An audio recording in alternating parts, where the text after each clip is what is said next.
voie publique, dans le trafic périphérique. Le monde est élastique avec le pogo stick. Faute de moyens de locomotion adéquats, les villes et les villages étaient autrefois souvent repliés sur eux-mêmes. Avec l'avènement de l'automobile, les agglomérations ont éclaté. Les ingénieurs des ponts et chaussées ont conçu de superbes voies de communication permettant à chacun de se rendre rapidement à son travail. Seulement voilà, quand survient une crise du pétrole ou du caoutchouc, ce sont les pauvres automobilistes qui affrontent les problèmes de transport. Tenez, rien qu'un exemple. A habite ici mais travaille en B, tandis que C travaille en D et demeure en E.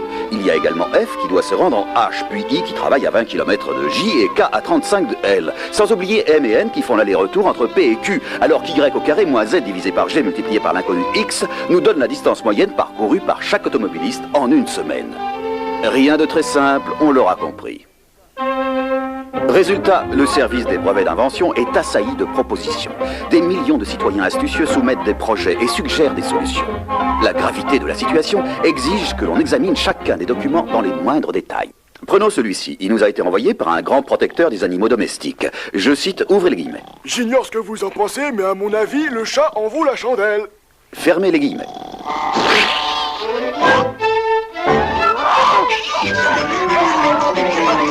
Il y a également ce facteur qui, non content de marcher toute la semaine, ne peut s'empêcher d'aller faire son petit tour le dimanche. C'est simple, grâce à mon cyclo-soulier dit le salutaire, maintenant je marche assis. La nécessité étant la mère de toutes les inventions, ce malicieux maçon nous a confié Quand l'heure est venue de rentrer dans ces pénates, moi, je pars en goguette avec ma brouette. Conduire et aller chercher les enfants à l'école était une véritable corvée.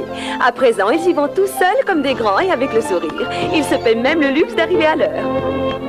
Quant à ce garçon vaché tout droit sorti d'un film d'Hollywood et privé de son break, il improvise.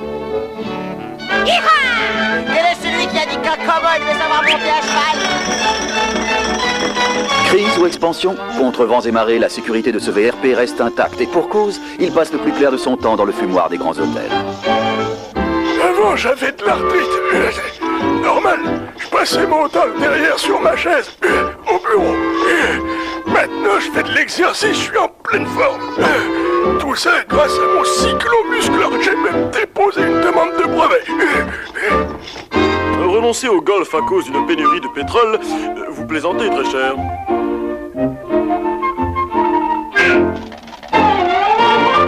Considérant qu'il se rend ainsi à son bureau, je crois pouvoir affirmer que ce brillant homme d'affaires et non moins remarquable joueur de golf a su allier l'utile à l'agréable.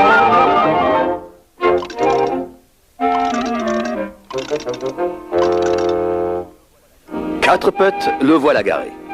Et summum du luxe, il ne perd plus ses balles. Pelouse interdite. Ce pompeux politicien pourrait remporter les primaires, ce qui n'empêche pas de pomper sur son bâton de chaise.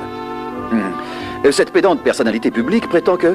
C'est un incomparable plaisir et un parfait privilège pour moi que de vous présenter les performances de cette superbe et précieuse pétrette à propulsion à pompe.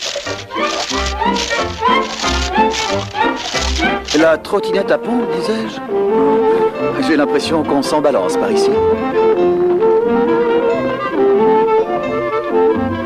Une vraie revue digne de ce nom ne va pas sans vous présenter l'invention de ce gardien de prison. Ouais, des patins à roulettes qu'ils m'ont offert mes collègues de travail. Alors je m'y suis mis et puis ça m'a donné des idées. Je me sers d'un aimant, je garde l'uniforme et j'enfile mes patins. Le pire dans tout ça, c'est que ça marche. Tenez, je vais vous montrer.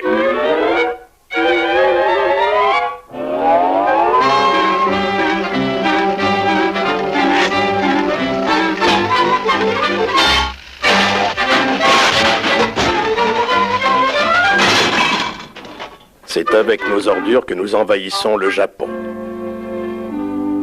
Ce qui est certain, c'est que tous les projets soumis au bureau des brevets ne sont pas toujours aussi convaincants que ceux que nous vous avons montrés. Les échecs se comptent par milliers. Mais à chaque problème, sa solution. Et il existe un moyen de locomotion qui répond aux besoins de notre nation. Longtemps reléguée au rayon des jeux pour enfants, cette invention s'apprête à remplacer l'automobile. Vous l'avez deviné, je veux parler du pogo stick. Assistons ensemble à une démonstration. Un usager satisfait a accepté de se prêter au jeu de nos caméras. Il habite en banlieue et travaille à la ville.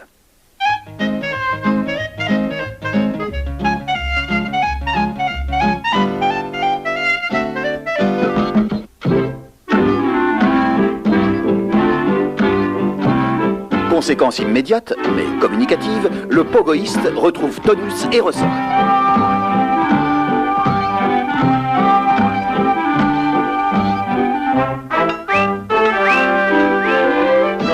Fini les embouteillages, tous les raccourcis sont permis.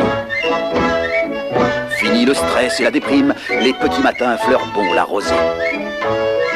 Désormais à l'heure au bureau, le pogoïste sautille littéralement de joie à l'idée de se plonger dans une nouvelle journée de travail.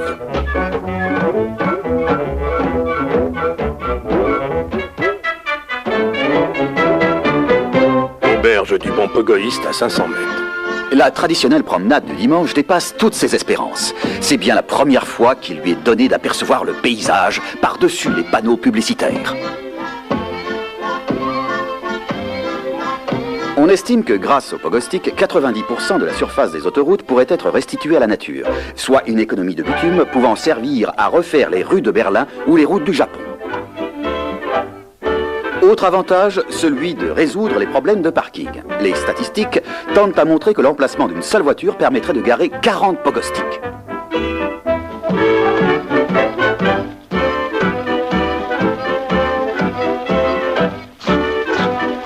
Le pogostic s'adapte à toutes les conditions météorologiques. Sa conception et son fuselage aérodynamique lui permettent de réaliser des performances qui vous étonneront.